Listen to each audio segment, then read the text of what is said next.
Hello police station. കരടിയോ? Sorry sir. ഞങ്ങളുടെ S ഐയുടെ ഇരട്ട പേര് വിളിക്കുന്നോട് അത്തണ്ടി. ഇനി അങ്ങനെങ്ങും പറഞ്ഞ നിന്റെ തലവെട്ടി പറ്റിക്കോടാ പറ്റി. കള്ളം പറയുന്നോടാ റാസ്കൽ. രാവിലെ മുതൽ എസ് ഐ സാർ ഞങ്ങളുടെ മുമ്പിൽ ഇരിപ്പല്ലോ. അല്ലേ സാർ? അതിനെ പിടിക്കലേ പോലീസിന്റെ പണിയല്ല. എന്താടോ? എന്റെ പോലീസ് പുണ്യാള സാറിനോട് ഞാൻ ഇതെങ്ങനെ പറഞ്ഞു മനസ്സിലാക്കോ? സാർ സിറ്റിയിൽ അതിറങ്ങിയിരിക്കും. ഏതിറങ്ങി? അത് ഏത്? ഈ കറുത്ത് രോമാവൃതമായി ഇങ്ങനെ നടക്കുന്ന സാധനം. ഒന്ന് തെളിച്ചു പറയടോ. സാർ സിറ്റിയിൽ സാർ ഇറങ്ങിയെന്ന്. ഞാനോ? വേണ്ട, ഞാൻ എടുത്തോളാം. Hello police station. Sir okay sir, പിടിക്കാം സാർ. എസ് പി സിറ്റിയിലേതോ കര എന്തോ ഇറങ്ങിയിട്ടുണ്ടെന്ന്. എന്തിറങ്ങിയെന്ന്? എടോ അതിനെ പിടിക്കാൻ വേണ്ടത് ചെയ്യാൻ. ഏതിനെ പിടിക്കാൻ? എടോ താൻ നേരത്തെ പറഞ്ഞ സാധനം. ആ രോമമുള്ള സാധനം. കറുത്ത രോമമുള്ള സാധനം. തനിക്കെന്ന് വായും തന്നെ കേൾക്കണം. എടോ കരടി ഇറങ്ങിയിട്ടുണ്ടോ? ആക്കിച്ചെനിക്ക് അതിനെ പിടിക്കാനുള്ള മാർഗം പറഞ്ഞാടോ. പോലീസിന്റെ ഒരു ഗതികേടെ.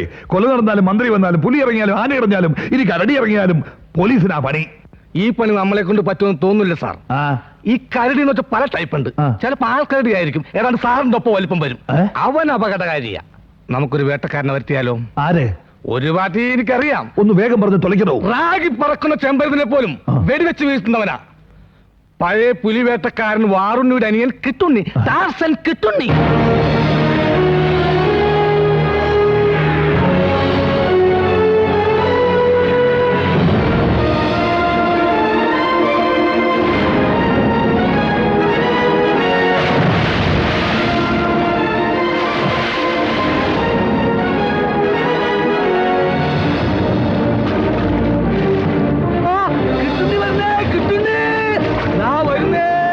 വേട്ടക്കാരൻ കിട്ടുണ്ണി പുഴ നീന്തി വരുന്നു. പണ്ട് പുലിവേട്ടക്ക് വാറുണ്ണി ഇതുപോലെ തന്നെയാ വന്നേ.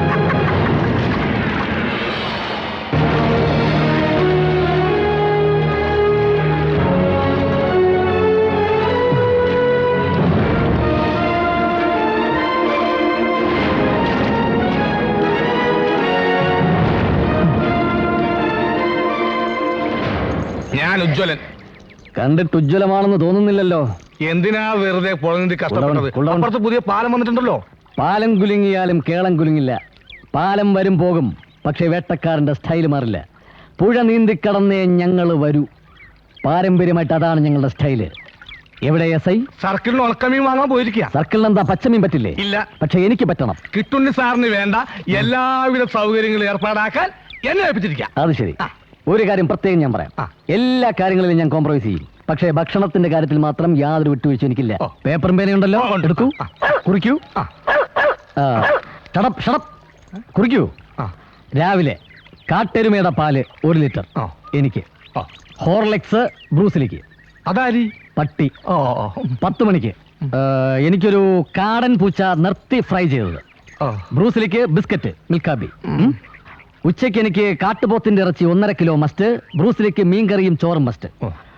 വൈകുന്നേരം ഒരു 1/2 കിലോ വവ്വാലിന്റെ ഇറച്ചിയും ഒരു ഫുൾ ബോട്ടിൽ റമ്മും. ബ്രൂസിലേക്ക് ചപ്പാത്തിയും ചില്ലി ചിക്കൻ. Okay sir. അല്ലൊരു സംശയം ചോദിച്ചോളൂ സാർ. ഈ ബ്രൂസിലി എന്ന് പറയുന്നത് ഈ ജന്തുവിനെയാണോ? ഇത് പട്ടിയല്ല, പട്ടിണിയാ. പോലീസ് ആണെങ്കിൽ നല്ല ഹ്യൂമർ സെൻസ് ഉണ്ട്. ലുക്ക്, വേട്ടപ്പട്ടിയുടെ ലുക്കിലല്ല വർക്കിലാണ് കാര്യം. എല്ലാം കുറിച്ചെടുത്തല്ലോ? എല്ലാം കുറിച്ചു സാർ, എല്ലാം. എവിടെയാണ് എന്റെ അക്കോമഡേഷൻ? അക്കോഡമേഷൻ, താമസം. താമസം അതിന് ഹോട്ടൽ റെസിഡൻസിലെ AC റൂം ബുക്ക് ചെയ്തിട്ടുണ്ട്. AC റൂം എന്റെ പട്ടിക്ക് വേണം. ഏറുമാടമുണ്ടോ? ഏറുമാടം ഇല്ല സാർ. എന്നാൽ എനിക്ക് താമസിക്കാൻ ഉടനെ ഒരു ഏറുമാടം സെറ്റപ്പ് ചെയ്യൂ. എന്തിനാണ് ഇവിടെ താമസിക്കുന്നത്? ഇന്നലെ കരടിയെ വെടിവെച്ചിട്ട് സാറിന് ഇന്നലെ തിരിച്ചു പോയിക്കൂടെ? നോ, കരടിയെ എന്ന് വെടിവെക്കണം, എപ്പോ വെടിവെക്കണം, എങ്ങനെ വെടിവെക്കണം എന്നൊന്നും ഒരു വേട്ടക്കാരനെ പഠിപ്പിക്കണ്ട. അണ്ടർസ്റ്റാൻഡ്? ആദ്യം എനിക്ക് കരടിയുടെ ഫുൾ ബയോഡാറ്റ വേണം, വിത്ത് ഫോട്ടോ. കരടിയെ കുറിച്ച് എനിക്ക് വിശദമായിട്ട് പഠിക്കണം. കരടിയുടെ സ്വഭാവം, ആൺകരടിയാണോ പെൺകരടിയാണോ, റൊമാൻറ്റിക് ആണോ സെന്റിമെന്റൽ ആണോ, ഇതൊക്കെ എനിക്ക് വിശദമായിട്ട് സ്റ്റഡി ചെയ്യണം. അതേതായാലും നന്നായി. പറ്റിയ കേസല്ലെങ്കിൽ തിരിച്ചു പോവാമല്ലോ. അങ്ങനെ പേടിച്ച് പിന്മാറുന്ന ചരിത്രം ഞങ്ങളുടെ ഫാമിലിക്കില്ല. ഞങ്ങളെ കുറിച്ച് തനിക്ക് എന്തെങ്കിലും അറിയോ? ഇല്ല. പരമ്പരാഗതമായിട്ട് ഞങ്ങൾ വെടി സ്പെഷ്യലിസ്റ്റുകളാണ്. എന്റെ ചേട്ടനെ ചിലപ്പോൾ കേട്ടിട്ടുണ്ടാവും, വാറുണ്ണി പുലി വെടിവീരൻ, ധീരതയ്ക്കുള്ള അവാർഡ്. എന്റെ അച്ഛൻ ചേറുണ്ണി കാട്ടാന വെടിവീരൻ. ഞാൻ കിട്ടുണ്ണി കരടി വെടിവീരൻ. അല്ല സാർ, സംശയം. ചോദിച്ചോളൂ. സാറിന്റെ ഫാമിലി സിസ്റ്റേഴ്സ് ആരുല്ലേ? ഞങ്ങളുടെ ഫാമിലിയിൽ സിസ്റ്റേഴ്സ് ഇല്ല. ഓ ഭാഗ്യം. ഉം? അല്ല സാർ, ഇതുവരെ എത്ര കരടിയെ വെടിവെച്ചിട്ടുണ്ട്? ഞാൻ ഇന്നേ വരെ വെടിവെച്ചിട്ടില്ല എന്ന് നിങ്ങൾ കരുതരുത്. ആ. എന്റെ 16ാമത്തെ വയസ്സിൽ ഞാൻ ഈ പണി തുടങ്ങി.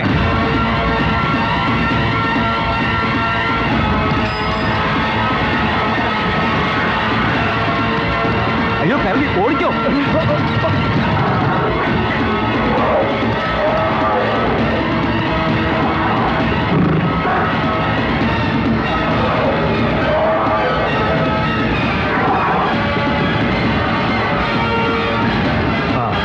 ഉജ്ജ്വല നോക്കിക്കോ.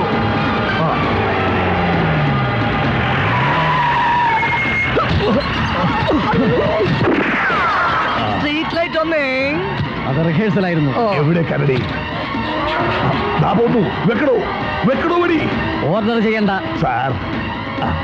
റെഡി. ഉജ്ജ്വല വെടി കൊണ്ടോ?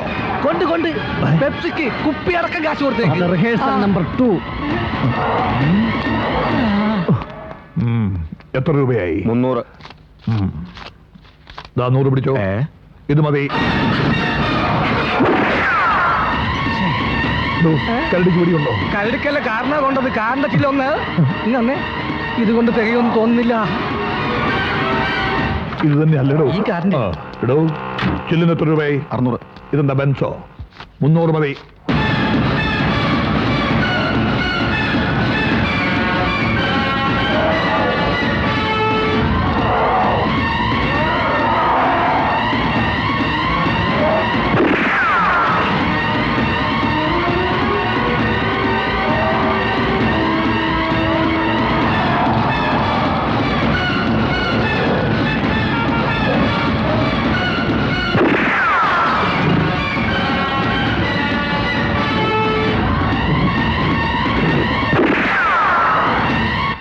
ആനന്ദിക്കുവിൻ ജെമിനി സർക്കസ്.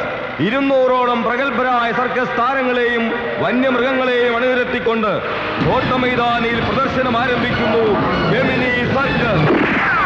എടോ ഉജ്ജ്വല കരടിക്ക് തന്നെ വെടി കൊണ്ടോ? കരടിക്ക് തന്നെ. എന്തിനും സാറിന് ഷോഡ കുടിക്കണോ? വേണ്ടടോ വേണ്ട.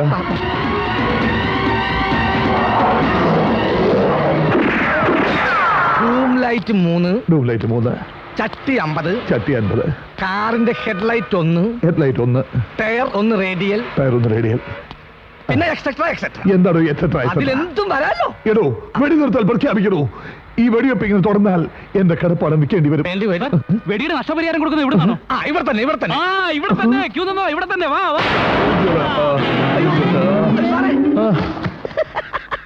അങ്ങനെ ഈ കരടിയുടെ വെടി തീർന്നു.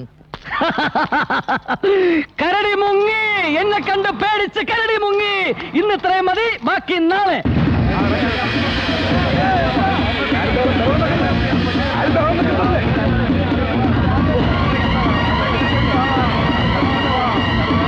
ആരും പേടിക്കണ്ട, ഞാനുണ്ട് ഇവിടെ.